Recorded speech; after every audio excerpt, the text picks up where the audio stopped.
بسم الله الرحمن الرحيم. السلام عليكم ورحمة الله وبركاته. Assalamualaikum warahmatullahi wabarakatuh. Bismillahirrahmanirrahim. Wa salli wa sallim wa barik ala habibika Mustafa Muhammadin wa ala alihi wa sahbihi ajmain. Amma ba'du. Yang sangat saya hormati Profesor Fathul Wahid selaku Rektor Universitas Islam Indonesia. Ini ada Bapak Dr. Ainur Rahim Faqih, Bapak Dr. Rafiki dan rombongan dari UI, ada Kiai Tamyiz dan teman-teman yang saya hormati. Juga ada kebetulan ada rombongan dari Pertamina. Saya nanti ngaji ya 7 item tentang kitab Syariatul Wal-Khalidah, dan nanti saya mohon Pak Rektor sambutan sekitar 15 menit. Juga Pak On juga boleh curhat, Pak Rafiki, karena tadi sudah cerita-cerita tentang problem gaya pengajaran Islam modern. Saya ngambil 7 item supaya semuanya dapat berkah dari kitab Syariatul Wal-Khalidah. Pertama saya mau cerita atau menerangkan, ini nomornya ada urut tapi sesuai prioritas yang saya inginkan. Halaman 1, 2, 3 ya. 7 item saja nanti cepat misalnya 1, 2, 3. Nah, ini diterangkan di antara makalah ya, mutiara makalah yang disampaikan oleh Sayyid Hasan bin Ali, yaitu cucu Rasulullah SAW. Ketika ditanya oleh Imam Hasan Basri, kita tahu semua sanad Thariqah sebelum Sayyidina Ali semuanya lewat siapa? Hasan Basri. Terus di Jawa jadi Hasan Basri, jadi macam-macam tukang les jeneng Jawa. Itu di antara makalahnya itu malam yu'min bi qadaillah wa qadari khairihi wa syarrihi faqad kafara. Tapi waman hammala dzambahu rabbahu faqad fajara. Jadi kalau orang tidak berkeyakinan qada qadar khairihi wa syarrihi minallah, dia berstatus kafir. Tapi orang yang mengkambing hitamkan Allah ketika dia dosa, faqad fajara. Dia itu orang yang enggak benar. Jadi ini sudah tengah-tengah, karena masyhur itu ada ulama ahli sunnah, jadi Imam Sanusi berdebat sama orang Mu'tazilah itu semalaman. Mu'tazilah itu tetap kokoh, keburukan itu tidak dari Allah. Alasannya Allah itu memerintahkan kebaikan, masa menghendaki keburukan. Tapi pikirannya Imam Sanusi, idan waqa'a fi mulkihi ma la yuridu.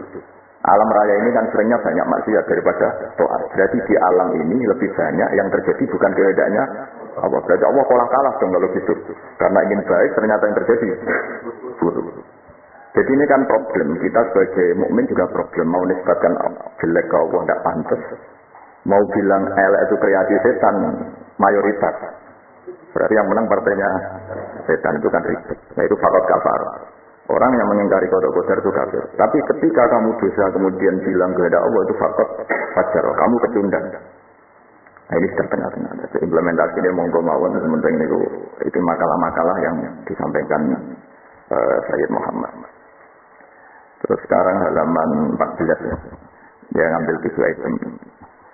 Ini agak saja karena ya emang kan nggak mungkin nih Pak On ngasih lagi ya. Ya ini teman saya lama. Paling lama saya berteman di UI itu Pak On. Ini bawahnya Pak Zeni dulu. Pak Zeni juga pernah ke sini. Itu kalau nekuni tafsir itu ya pusing. Enak yang tinggal baca. Saya tuh sering debat sama Pak Zeni itu sampai jam 2, jam 3 di kantor tuh di Badan Wakaf itu, di bekasnya rektorat. Itu kalau nggak selesai itu beliau jam 4 ke kontrakan saya di Ketonggo.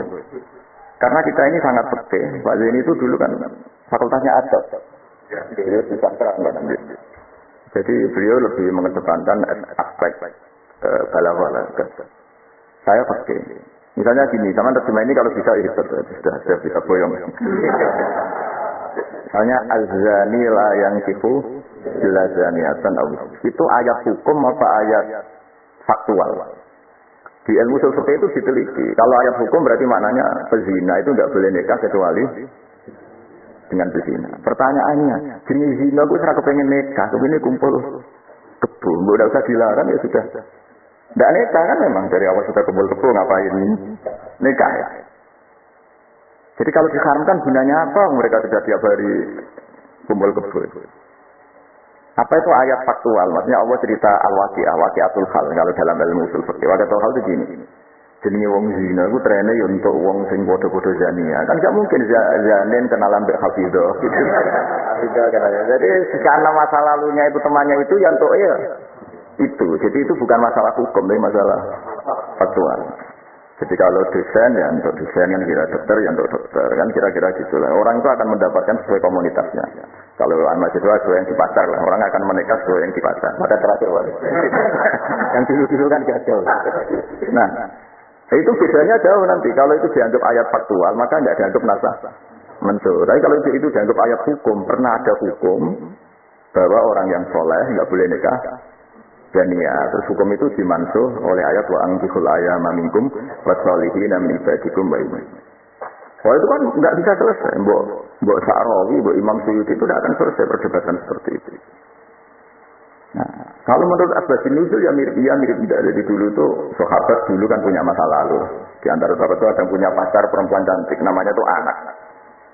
Ketika dia sudah Islam, sudah baik, masih kangen sama pacar lamanya. Pacarnya itu di Mekah, ketika Fatu Mekah ingat lagi. Jadi kayak mantannya sampean terus rondo nilai meneh. Manusiawi sekali. Terus tanya, ya Rasulullah kalau saya nikah anak boleh enggak? Tapi dia masih begitu, maksudnya masih profesinya masih seperti itu, masih BSK lah kira-kira gitu. Kira-kira bahiyah kalau dalam bahasa Arab itu bahiyah. Terus karena si cowoknya ini sudah afis, sudah soleh, sama Quran dilarang, jangan. Kamu orang soleh kok nikah sama yang seperti itu. Larangan ini tuh larangan hukum, apa larangan sosial, apa larangan etika, itu perdebatannya ulama usul fikih. Kalau larangan hukum, itu jelas kelirunya justru Islam tuh ingin yang jania tuh nang nikah, dan statusnya jania itu hilang. Makanya Nabi itu punya sekian sisi unik, karena beliau kadang ngendikan hukum, kadang ngendikan etika, kadang ngendikan tadi faktual, waqi'atul hal.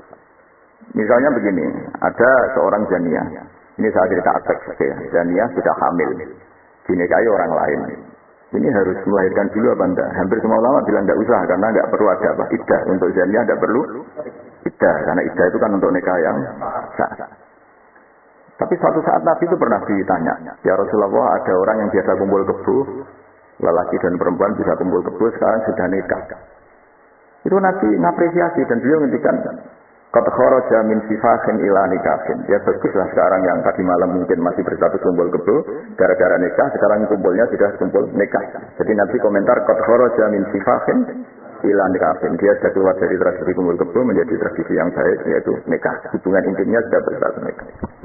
Makanya kita yang kiai itu kalau ada orang minta dikawinkan, itu bingung. Bingungnya kalau langsung dikawinkan geger BKUA. Kalau enggak, yang nakal lah. Justru kalau kayak kangkang enggak nakal itu enggak wajib menikahkan sekarang. Nanti 40 tahun lagi enggak apa-apa. Tapi kalau orang nakal itu malah harus. Kalau minta dinikahkan sekarang kok kamu enggak mau, kan bisa aja malamnya gitu lagi. Padahal kalau kamu mau menikahkan, kumpul malamnya nanti sudah halal ya, sudah. Tapi kalau kamu enggak nikahkan, kumpul kebo, dan kuncinya di kamu karena kamu disuruh. Jadi mau tidak mau terlibat. Makanya kalau dalam hukum mengislamkan orang itu nggak ada boleh waktu jeda. Misalnya ada orang kafir tanya, juga saya hadapkan. Itu kok saya bilang sudah duduk dulu ngopi dulu. Itu saya ikut murtad. Karena membiarkan dia sekian menit dalam keadaan kafir, yang saya bisa menghilangkan saat itu juga. Maka harus langsung disahadaskan. Karena eko ala kufrun menetapkan kekafiran itu, ya nggak boleh saya mandi dulu atau ngopi-ngopi dulu, nggak boleh, harus langsung. Di ibarat gini lah, kafir itu kan taruhannya neraka. Ibarat ada orang kecelakaan, kamu pas pakai celana pendek di jalan, kan nggak boleh kamu tak pakai baju dulu. Sedang dipelintir pasti kan, harus langsung. Meskipun Anda dalam kondisi yang tidak sempurna. Resikonya tadi, pas kamu bikin kopi, ternyata orang itu mati. Berarti matinya masih kafir. Yang andai kan langsung kamu talqin syahadat, dia mati Islam. Begitu juga orang yang kumpul kebo minta kamu nikahkan sekarang. Kalau kamu nikahkan, maka nantinya sudah kumpul nikah. Tapi kalau enggak, nah, tapi kalau orang soleh seperti ini, biarin aja enggak apa-apa. Jadi orang soleh itu ya ada resikonya, karena itu tidak mengharuskan nang nikahkan itu. Nah, itu dibicarakan oleh ulama-ulama itu. Jadi apa? Nah, lagi kembali tadi, azani la yankihu illa zaniatan aw musyrikah. Itu faktual, apa hukum, apa etika. Ya kita mau tidak mau debat, karena kita nggak punya pilihan. Ulama ada mengatakan tunas samansuh, ada yang anggap itu waqi'atul halannya, ya kondisi sosial pasti seperti itu kan. Nah, masa zani misalnya terus akrabnya sama hafidho atau solihah, kan kemungkinan itu kecil. Kalaupun akrab ya mungkin yang satu nipu kan, pura-pura ada orang hidung belang kan. Nah itu mau tidak mau itu harus debat seperti itu.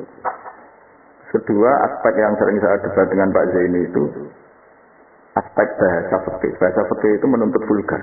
Nggak boleh kinayah, nggak boleh persemuan tarik. Kalau bahasa Pak Zaini karena beliau biasa kesusastraan itu lebih halus.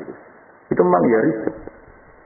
Ya karena kita sering nggak punya pilihan. Kalau nggak sering nggak punya pilihan. Nggak boleh misalnya zina itu dibahasakan tidur bareng. Nggak boleh. Karena kalau tidur bareng dihukumi zina berarti orang yang tidur bareng tidak melakukan itu boleh dirajam kan. Itu kalau dipikir harus vulgar. Ada saksi yang menyaksikan itunya masuk sampai detail. Saksi ngerti tidur bareng atau berdempetan saja nggak boleh. Jadi ya agak kacau memang bahasa fikih itu mau tidak mau harus vulgar. Nah, resikonya orang-orang etik itu tidak mau. Jadi di sini terus misalnya ada masalah ketika aula masdumun nisa. Aula masdumun nisa itu bahasa sastra apa bahasa beneran ya? Kalau bahasa sastra berarti Quran itu sangat halus sehingga membahasakan jima itu lamastum. Nah, Ibn Abbas berpendapat itu atau kamu hubungan intim sama istri kamu itu membatalkan wudu. Nah, ini yang kelompok-kelompok tertentu berpendapat gitu, makanya untuk batal nunggu hubungan suami istri. Tapi ada ulama mengatakan lamastum memang benar-benar nyentuh, jadi sekedar nyentuh tangan ini sudah batal. Jadi efeknya ini besar. Yang satu bilang lamastum kinayatun anil jima, sehingga untuk mengatakan batal harus nunggu jima. Yang satu ya memang lamisa, memang pegangan saja. Nah, terjadi dua kelompok mazhab itu. Jadi memang perdebatan memaknai Quran itu ya mau tidak mau. Cuma kalau sama-sama ahli kan masih ada ringnya. Nah, sekarang yang ribet itu maca Quran ra iso isane terjemah melok nafsi riwayat. Musibah itu. Itu musibah besar.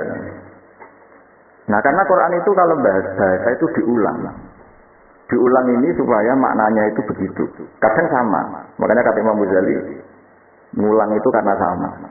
Misalnya gini ya. Tak beri contoh ya. Orang dosa itu pasti punya akibat ke orang lain. Disebut ajroma. Ajroma itu melukai orang lain. Innal ladzina ajramu kanu minal ladzina amanu yadhakun. Tapi nanti diganti. Kalau ajramu ini ditafsir diganti kafaru karena di belakang diganti fal yaumal ladzina amanu minal kuffar, bukan minal mujrimin. Jadi di depannya pakai kata ajramu, di belakang pakai minal kuffar. Misalnya tadi ada 3 kelompok di akhirat, menerima tangan kanan, menerima buku dengan tangan kanan, kedua dengan tangan kiri. Tapi yang terlalu buruk itu waro azhari, menerimanya membungkungi yang ngasih. Jadi misalnya kamu malaikat yang ngasih buku, itu lama ya sudah yang fatal itu ya sudah nerimanya dengan tangan kiri, dia membungkungi yang ngasih. Jadi sudah ngawur secara etika, misalnya dipanggil sini. Si malaikat tadi orang ini memang bakat buruk. Pas menerima buku itu sudah sangat tidak beretika. Sudah dengan tangan kiri sambil membungkungi. Sehingga malaikat ini semangat nazabnya ya kumat lah, kumat mangkelnya. Sudah tidak beretik, sudah pakai tangan kiri. Tapi kita yang sopan itu kan menghadap pakai tangan kanan. Ya muni matur nuwun barang menapa. Sehingga terus jadi malaikat itu makanya semua nanti di akhirat. Nah, akhirnya kelompok itu hanya 2. Kanan dan kiri. Nah, kiri ini yang ekstrim sampai ya sudah kiri. Nah, itu kata Imam Ghazali, jangan kira ada kelompok 3. Ya, ada yang biyaminih, bisimali, waro'a. Jadi sering seperti itu. Jadi hanya 2, tapi diredaksikan 3. Begitu juga neraka. Neraka itu biaya kuno nak darah ini geludung nonin rokok. Itu bahasa paling bener. Karena orang masuk neraka itu kan bayangan Quran itu kan wajah alam bin isim satawa min qablihim satan faksira untuk sampai saat terus fahum mukmahun. Mukmahun itu ditekuk. Nah itu bagian Quran redakseno yu'raful mujrimuna bi simahum fayukhadhu bin nawasi wal asdam. Nawasi itu batuk, asdam itu delamaan. Jadi batuknya tekuk sampai nyium. Jadi ini ya gambarannya itu gini, ditekuk gini, ininya diikat sampai kena kaki. Nah bentuknya sudah kayak bola, makanya orang kuno nak darah itu digerudung dan rokok. Kamu tidak usah praktek, maksudnya ini. Tapi gambarannya memang gini. Inna ja'alna fi a'nasihim tasfayya ilal asqan fahum mukmahun, ini di rantai, dicancang, dikenakan ini. Ya ini apa itu perasaan saja. Ya nanti nggak usah apa, dipraktekkan. Nah karena bentuknya sudah gini, terus dia digerudung, dan neraka itu bawah. Ya neraka itu kan posisinya bahwa melani darani munggah swarga karena surga itu naik. Digeludung ning. Nah ini cerita kealimannya wali-wali dulu. Jadi membahasakan masuk neraka itu digeludung. Karena posisi sudah kayak bola itu diikat dengan bentuk seperti itu kan.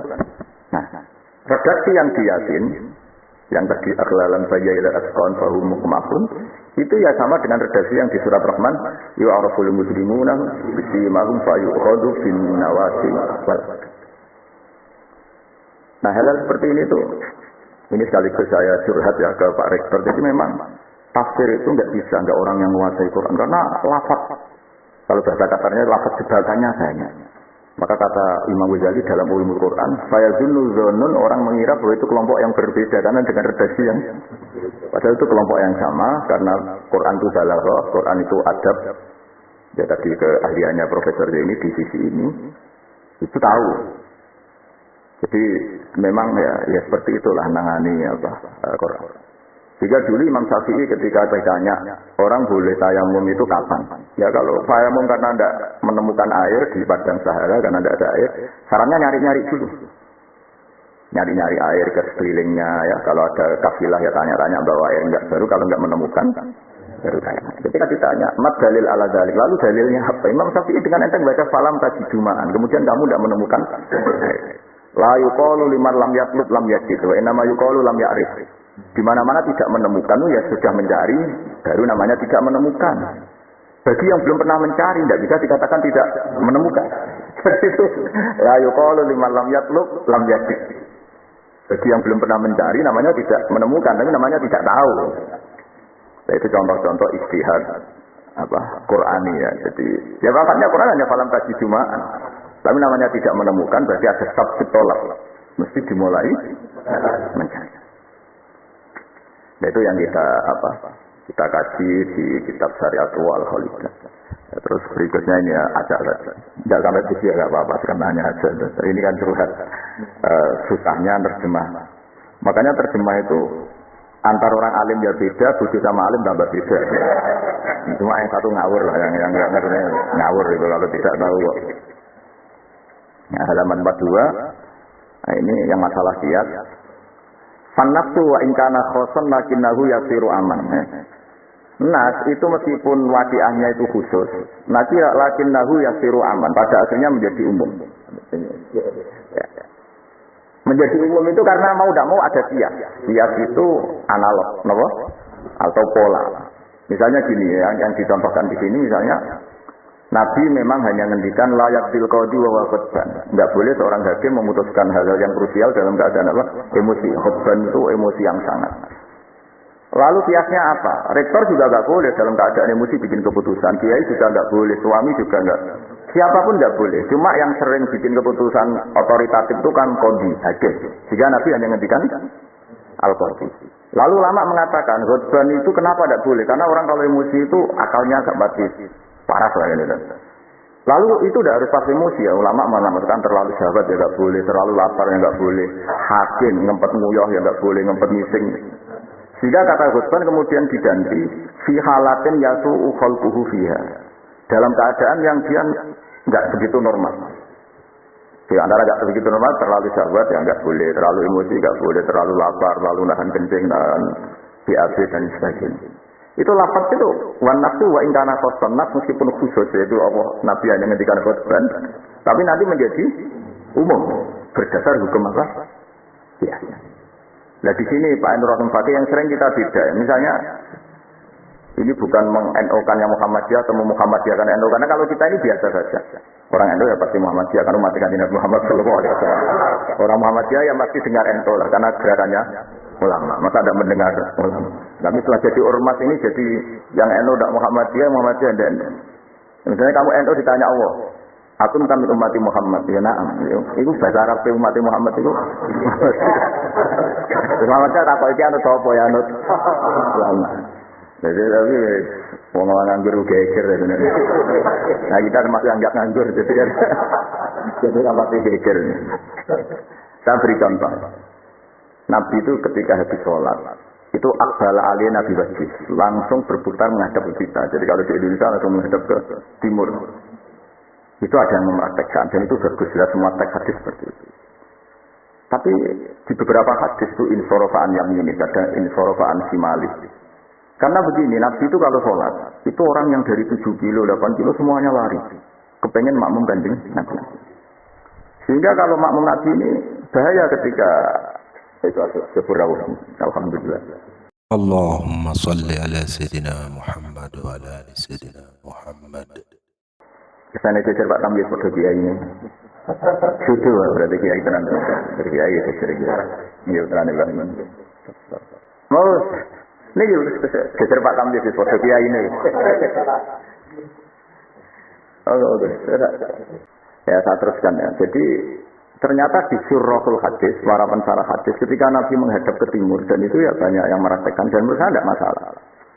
Itu karena Nabi tidak ingin orang yang datang terlambat, kalau dalam bahasa fikih disebut masbuk, itu Nabi mirafi sholatin, padahal hakikatnya sudah tidak sholat. Jadi adekan Nabi tetap menghadap ke barat, misalnya di Indonesia, dengan posisi duduk yang sama, maka yang datang terlambat langsung usolli fardhu zuhri, makmuman, dengan arti makmum ke Nabi, terus duduk. Nah kalau dia makmum, padahal Nabi nyatanya sudah selesai. Itu sholatnya tidak sah, karena menggantungkan sholat atau imam dengan orang yang sudah tidak sholat. Nah sehingga gerakan Nabi ini dianggap maklumat kalau beliau sholatnya selesai. Nah karena filosofinya itu maklumat kalau sholatnya sudah selesai, ada yang milih memang benar-benar ke timur juga maklum. Kan nggak mungkin sholat maghrib ke timur. Sehingga yang datang tahu, ada yang milih ngalor. Jadi sebetulnya itu bisa pakai. Ya kayak orang tahlilan ya, pakai keplok sudah selesai. Sebetulnya bisa pakai apa saja, yang penting memaklumatkan kalau sholatnya itu. Ini yang ngendikan tidak saya, kitab Fathul Bari karangan Ibnu Hajar al-Asqalani, sarah Bukhari paling populer. Nah itu yang disebut dengan Muhammad wa nafsu wa ingkana khoson fa innahu yasirun aman. Ya, kayak tadi misalnya laikil qadi wa huwa khutban, kemudian khutban ini memasukkan semua kondisi yang kita kurang fit. Itu tidak boleh bikin apa? Keputusan. Qadi ya juga kita ganti. Tidak harus qadi Pak Rektor, Pak Dosen, seorang suami kalau bikin keputusan jangan dalam keadaan yang khutban atau ngempet nguyuh, ngempet ngising, hakim itu. Kalau dalam bahasa Arab hakinan itu. Nah ini penting saya utarakan karena kalau kita terlalu tekstualis, itu nanti kita naik Nova tidak perlu baca subhanallah di sakhara lana hadza. Karena ayatnya itu kan wal khayla wal bihola wal hamira litarkabuha wa zina. Ini tidak ada Innova ini. Ayatnya ya litas tahu ala sumata suru ni'mat rabbikum idza stawaitum ali wa taqulu subhana. Ini kan jelas litas tahu ala zuhur ini Innova tidak ada zuhurnya, ini tidak ada punggungnya. Jelas ayat sebelumnya tentang wal khayla wal bihola wal hamira litarkabuha wa zina. Nah, jadi kalau terlalu tekstualis maka naik Innova Ferrari itu tidak usah baca subhanallah karena ayat ini tentang tentang hewan, tentang himar dan seterusnya dan seterusnya. Makanya kajian kitab Syariatul Al-Khalidah dan alhamdulillah saya khatam dan saya ada ngira bahwa sebenarnya saya khatam sejak 3 hari yang lalu tapi saya bilang kayak ada uang. Ini nanti ada khataman spesial lala Pak Rektor mau kesini tanggal 12 saya bilang ke santri-santri ya biar ikut hormat Allah khatam. Jadi itu saja nanti saya mohon curhatnya Pak Rektor tadi sudah curhat di teras saya 15 menit Pak sekitar 10 menit mungkin 10 menit nanti yang cuma gimana kalau Pak Rektor belum rapati mandi karena jadi rektor itu sikapnya berat jadi biasanya itu seneng gaya keputusan ini gak siap jadi objek keputusan nah, itu ya mau tidak mau memang tapi itu bagus cara bapak itu wani jadi kiai. Tapi kata kiai ngaten, wong tawadhu ora mutu jare bapak. Gayane tawadhu artinya mau tanggung jawab. Jadi bapak itu saya dulu ya heran, kenapa bapak itu lebih suka kancanan wong mlete dibanding wong tawadhu. Dulu saya tuh heran. Pas saya jadi kiai itu wong mlete itu lebih gampang syukur. Bisa cuma wong sira catet darani ngono iku mlete, tapi wong mlete itu gampang syukur. Wah, pada direktur, jadi pegawai negeri enak jadi biasa ngopi rano sing ngekang. Ya sudah kalau dia caranya syukur seperti itu biarkan saja. Itu kan beda, mau jadi direktur, mau jadi menteri, enak, udah kok terikat. Padahal misalnya dia belum, ya orang-orang yang dadek. Tapi cara dia syukur memang akan ngomong terus seperti itu. Kok enak jadi PNS, jadi direktur, enak jadi menteri, enak, wong kok terikat. Enak jadi wong ini, butuh rokokan, butuh ngombe. Dulu saya nganggap orang seperti itu meletek. Tapi bapak itu suka sama orang seperti itu. Setelah saya jadi kiai itu tahu, ternyata itu bahasa syukur. Dia membela diri, emang dia hatinya kalau ngomong seperti itu ya. Sebetulnya lah, enak itu butuh ayu, jadi sama-sama kan wong. Pokoknya, wes tahu limu yang penting sudah itu cara dia syukur. Saya tuh belum pernah loh kalah debat orang kecuali sama orang desa. Anaknya itu minta motor, motor, sepeda motor. Tidak boleh ada orang kaya. Bapaknya ke sini, anaknya komplain, terus bapak kok medit. Nujuk motor era oleh padahal orang kaya. Bapaknya ke sini itu mas akal. Anak di pondok tambah goblok. Mergo njuk numpak motor. Lah kok goblok, Pak? Jenenge donya iku Gus iku sing lahirno donya kok sapi kan mana, wedhus mana. Wong donya kok mangan. Motor itu kan beli bensin nyerbe. Jadi orang beli mobil itu goblok terus. Jadi ya profesor dokter kalau punya mobil cara dia ya goblok. Dia yang punya mobil cara dia jenenge donya sing lahirno. Donya kok mangan. Iki kok pinter juga. Akhirnya, Pak, saya menurut ini mau ditelepon aku semak motor, itu goblok. Tapi kita menjadi tahu, ternyata di balik lugule itu ya ono pinter ya. Meskipun dia pecundang, hanya pecundang itu gak ketemu motor yang di sini ngetelepon aneh. Tapi ya intinya hidup harus mendengar. Jadi bapak itu senang untuk umlite. Tapi orang waduk itu gak pasti, karena alasannya bapak. Kon imami gak gelem, kon takmir masjid gak gelem, jadi rektor gak gelem. Wis padune mau tanggung jawab, terus engko nek ana salah karek ngritik. Lha iku rasa wae wong Indo dari. Nah ini cerita kearifan orang-orang dulu. Jadi orang-orang dulu kelihatannya seenaknya tapi sudah dihitung. Ternyata orang militer itu ya dia membela dirinya sampai seperti itu. Membela gak gelem mau jadi menteri, jadi rektor, gak enak udah terikat. Padahal nanti kan dia gelem ya enggak ada yang nawarin. Ya sudah, tapi cara dia syukur seperti itu. Kita mohon sekali ini khataman syariat wal khalidah. Mungkin saya mohon bersyukur untuk cerita hubungan Mbah Mun dengan Said Muhammad yang Pak Rektor sama Pak Honi curhat. Monggo secara berurutan gua mohon sekali supaya semuanya dapat berkah dari saya Muhammad bin Alawi Al-Maliki Al-Hasan. Monggo. Subhanaka Allahumma wa bihamdika asyhadu an la ilaha illa anta astaghfiruka wa atubu ilaik. Wabillahi taufiq wal hidayah. Wassalamu alaikum warahmatullahi